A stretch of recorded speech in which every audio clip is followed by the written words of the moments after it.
Hello everybody, this is Hero. This is my New Game Plus Soul Level 6 Demon Souls playthrough on Pure Black World Tendency. As you can see, this is Stonefang Tunnel 2-2. And 2-2 is a very well-known level because it has a very well-known boss, and this boss is Flamelurker. You need to kill Flamelurker because he gives you the... he's one of the bosses in the way of the archdemon of the second world, obviously, but he also gives you the red hot demon soul, which allows you to basically make your boss weapons if you decide that you want to use any of the boss weapons that the game can give you. And it's this balancing act of, you have to kill this extremely hard boss and then you get your reward for doing it, which is, I think, the way games should be doing should just be doing everything, really. And 2-2 is either a big level with a lot of enemies, or it's a series of drops, and even though this drop in particular, that one roll that you have to do that doesn't always work, and I'm not entirely sure why it doesn't always work, you learn to deal with it because at least you don't have to go through the entire level. You don't even have to fight a single enemy on the way here. You can just run past everything and make those jumps, and providing that you can make that one roll that's a bit finicky, then you basically only take 40-45 seconds to get to the boss, which is great. Anyway, this is Flamelurker. I don't think I put in my first encounter with him because I basically walked in and then he hit me with his claws and I died, and I don't think I included it. So, sorry, that's one cutscene that you're not going to be getting. And I've talked about Flamelurker in the old hero part of my Shrine of Storms video about how Flamelurker has 3 distinct stages when he fights. This stage, when he's in more or less the first third of his health, he'll do basically 2 normal attacks, and he'll also do a explosion, and he'll also do a big 2-handed explosion, which you're always looking to bait either the second claw hit explosion or that big explosion just there. And the reason you'll always want to bait these is because the hitbox on them is very deceptive, because it looks like they're really huge and really deadly, but provided you are outside their range when they first go off, basically you can immediately run back inside what looks like a fiery death valley just there, just like that, and attack. And this is basically going to be your main source of damage. You wait for him to do an explosion attack, and then you run back in and hit him again. Now, at the moment he's entered his second phase. This is his melee only phase, I like to call it, because he learns this new jump attack, and he likes to do the jump attacks a lot, and he'll basically only do claw attacks and the jump attack. And what you want to do is bait the jumping attack by getting a significant distance away from him, or sometimes not even significant, and then just running in and probably just take one swipe at him, because otherwise he can have a tendency to just hyper armor through the next hit and just hit you in the face. Now what's happening here is I think he's entered his third phase at the moment, because see that explosion that on the first hit of his combo, that means he's in the third phase, and he's really, really aggressive. You can see there's tons of fire coming off him, and look at this. Rolled into him. Thank you, iframes. Jesus Christ. And in this part of the stage, you're looking for... Do you see how much health he has left? Do you see? It was the tiniest amount, and that was my second or third attempt at facing him. And then all these you'll be seeing, they're all in sequence. This is something of a little death montage, because after that one really, really good run where things were going so fantastically well, and I died right at the very end before he only had 1 hit left, I was severely demoralized, I think, and I had to turn on a stream and just sort of relax while I did this. So it helped me concentrate, because I was no longer focusing on, once you die once after you're really, really close to something, your brain does that thing where suddenly you're very you're very analytical and you're very anal about everything that the game seems to be doing to you. You know, they're always doing it to you. Why is it always doing this to you? Why is it always hitting you when it shouldn't be hitting you now, you know? Didn't have problem in the first one. Why is this hitbox not right? Why can he hit me when his claw was two meters away from me? Why do his explosions seem to have some random range sometimes? All that kind of a thing, you know? Like then, he was probably in range, but to me it looked like he swung about 3 meters behind me and I magically died. And the thing about failing again and again in a row is that you tend to get just a little bit frustrated and a little bit impatient, and that means the series of drops to get down to here can be a bit hit and miss, especially with that one roll that I still don't quite understand, because sometimes I hit it and sometimes I don't, and I reckon I probably died as much not making that jump as I did against FLAMELURKER, which is kind of sad because I ended up spending about 2.5 hours fighting FLAMELURKER just like this, because I'm not a particularly fast learner or anything like that, so I tend to just, when I do something it tends to take a little while, and it's also why I don't tend to upload a whole lot of this stuff at once, because this takes me, so this playthrough took me about, I think, 15 hours maybe, and the playthrough before that took me about 40 because I was getting ready for this one, and I was also learning how to play as a Soul Level 6 character, and yeah, no, this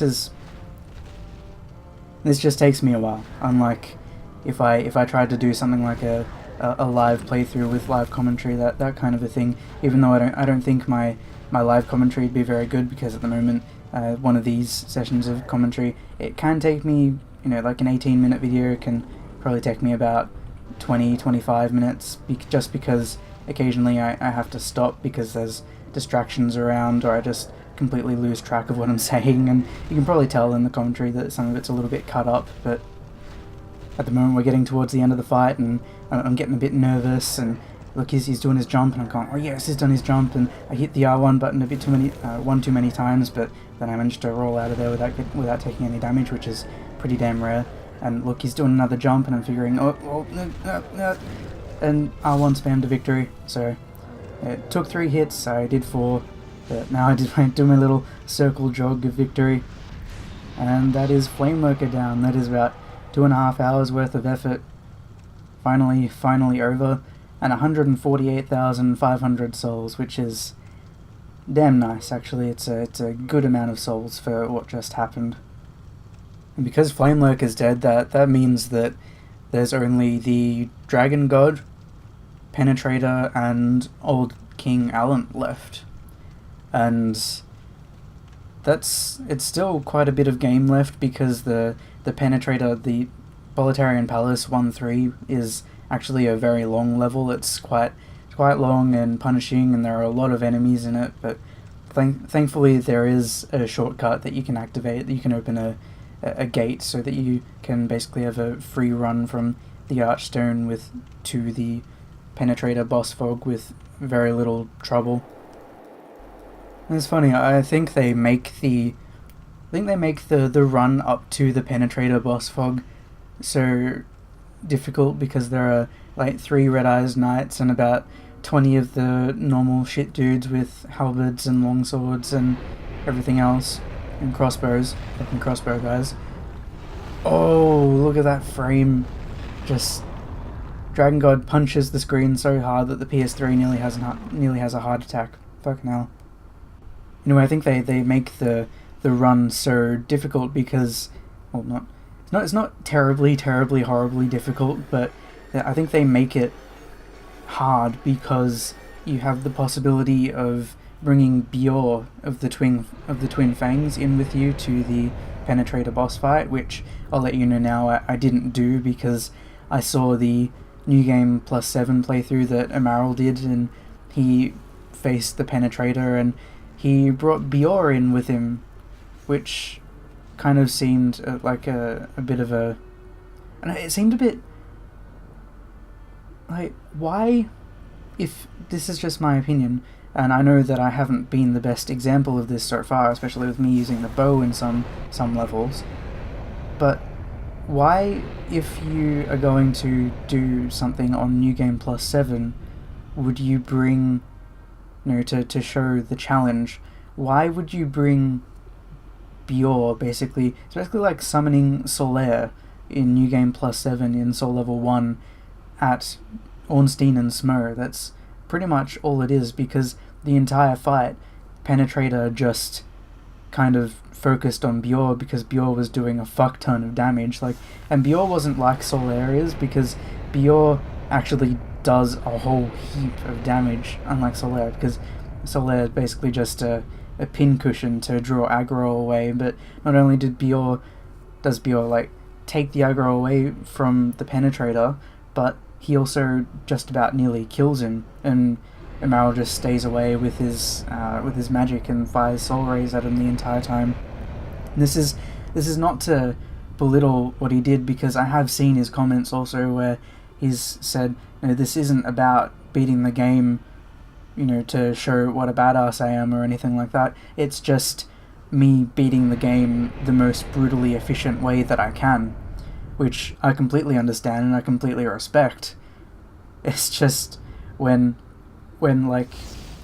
you have some trouble with Penetrator, and I was having trouble with Penetrator because it was, when I was recording, it was 4 a.m, and I was getting pretty tired and I was making the same mistakes over and over again. I decided to just have a look online to see what the fuck everyone does with the Penetrator, because I always seem to get clipped, in some way. And do keep in mind that this was basically my third time ever fighting the Penetrator, and it was 4 a.m. and I was tired, and now that I've figured out my own strategy, I don't think I'll ever have a problem with him again. It's just that at that point when I was going like, alright, well, how do other people do this without getting hit?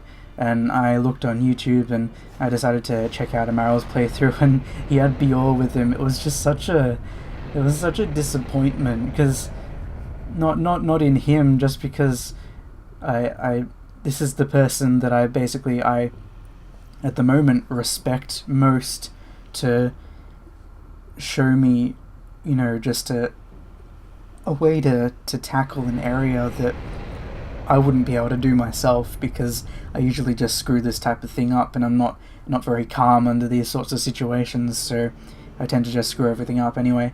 And just to see that he actually brought Bior in with him, it was a little bit heartbreaking, because I wanted to know, the absolute, the best way to sort of tackle this area, and it didn't end up happening. And and this isn't a bad thing entirely either, because then I just had to learn how to do things for myself, gasp. I'm actually happier that it ended up working out that way, because I got to work out my own way of doing it, and I didn't need Bior, and don't get me wrong, I don't think Amaryl needed Bior when he did it. I think he did it because it was easier, and that's exactly what you do, especially when you're going into something like New Game Plus 7 and you're doing it at base level for whatever class you've chosen. I don't think people can, unless you're basically saying, holy shit, look at what I did, I'm amazing, unless you're doing that kind of a thing, I don't think anyone can really tell you that what you've done isn't good enough, because this isn't a normal playthrough. Yeah, that's my opinion on it.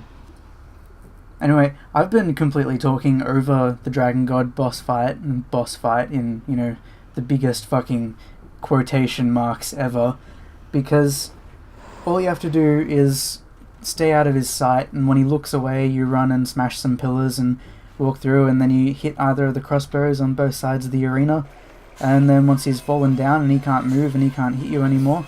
See, I've just decided to speed this right up for you, because I used my bow and I didn't have hyper mode, and I wasn't going to wait around with Makoto. All I did was just do this. I just waited and waited and waited and waited, and I think I actually hit a critical point, probably hit his eye at the end there. And that's Dragon God. And he's basically the bed of chaos, but less bullshitty. So yeah, this has been 2-2 and 2-3, Flamelurker and Dragon God in one beautiful package. And thank you for watching so far, and I'll see you in the next video.